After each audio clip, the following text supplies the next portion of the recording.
yung RJ45 original. Yung itsura na original. Good day mga guys.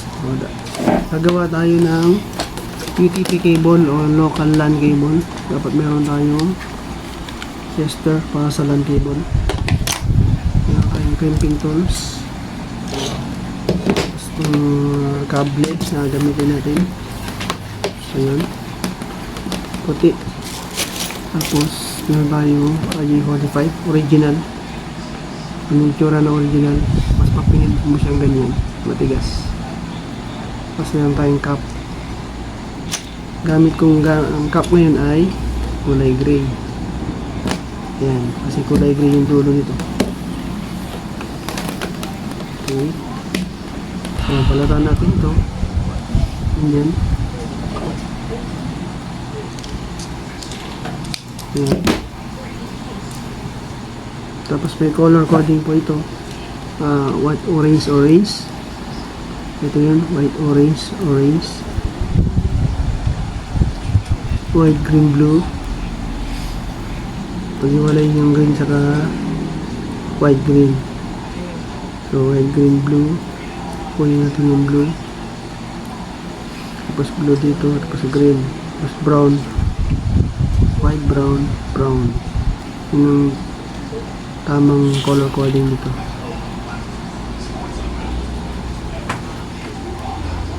Ayan.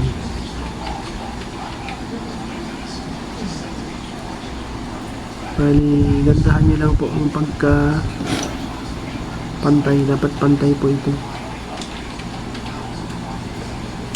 Natin ganito. Ayan. Kahit sino pwede gumawa nito. Basta sundan nyo lang po ng tama. Okay. White, orange, orange. White, orange, orange. White, blue. White, blue, green. Ayan, white, brown, brown. Bali, ang nakabaliktad lang yung white, green, saka white, blue. Okay. Dapat maayos po yung pagkakapantay na tulad dito. Ayan. Tapos putulin po natin ng original na crimping tool. Ganyan po. Ayan po siya, pantay na pantay. Tapos ang paglagay nito, dahan-dahan lang yung RJ45. Ayan, maglagay na po siya. Suksok so mabuti. Ganyan siya. Tama po yan. Okay. Pwede sa crimping tool. Dapat po maganda yung crimping tool. Pagka local po kasi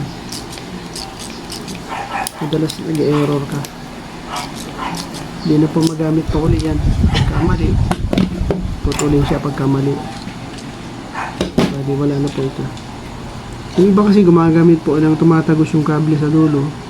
Hindi po advisable yun sa mga network kasi pagka may sobra doon, putulin mo siya ng blade, mag-insert mo sa computer o kaya sa switch hub, bumabangga po yun. So hindi po nako-connect dito yung terminal ng hub o kaya sa computer. So sasara na po natin yan sa dulo.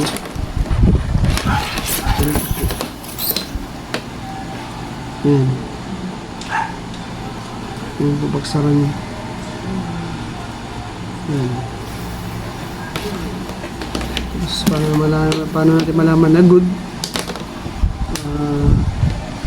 Kailangan nyo po i-testing sa laptop nyo na may LAN port. Pero mga ladies kasi na laptop walang LAN port. So sa computer na lang kaya sa desktop. Para malaman nyo kung good. Pag good na walang mali, may connection, may internet kayo. Ngayon, kung may tester kayo tulad dito, kung gagamitin nyo. Okay, test natin gamit ng tester. Okay, testing na natin. Ito yung tester. Pinarge ko kasi nalobat. Kalimutan ko yata inalis nung gumawa ko sa office. Okay, testing na natin kung good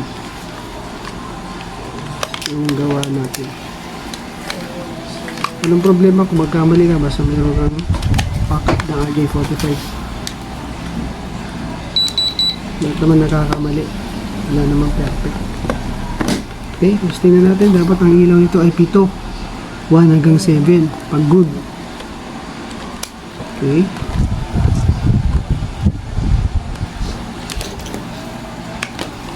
Yan.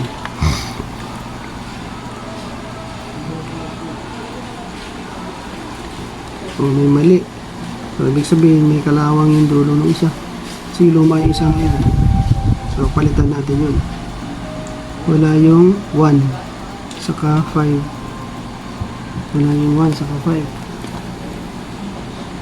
So, tanggal. Ayan, makikita nyo ha. Wala yung 1 saka 5.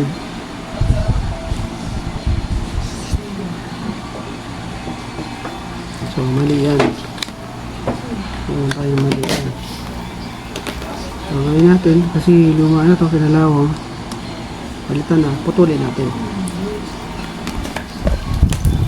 Putulin natin yun. Ayan.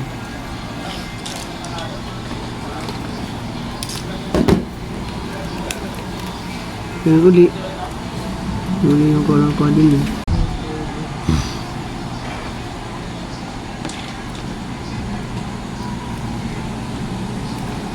Saan kasi guys, pag, depende sa kable yan, kung maganda yung kable mo.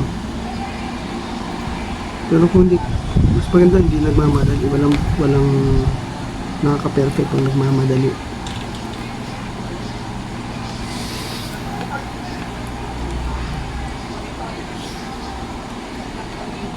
Yan, yun uli, color coding natin.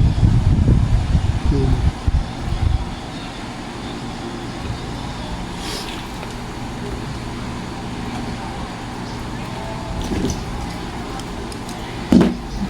Minsan kasi baliko yan, tapos pinuputol na natin dahil nagmamadali. Tapos yung susok na sa RJ45. Tapos meron hindi naaabot yung sa terminal ng RJ.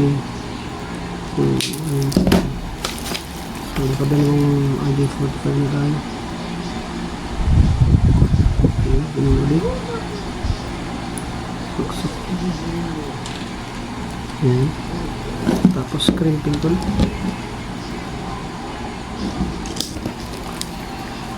Luma na tong crimping tool ko. Pinili ko po kasi dito sa CDR King. Meron pang CDR King dati. Ano po siya. Testing natin ulit. Pag kompleto yung 7. Use mo lang yung terminal mo. Ito lang yung big.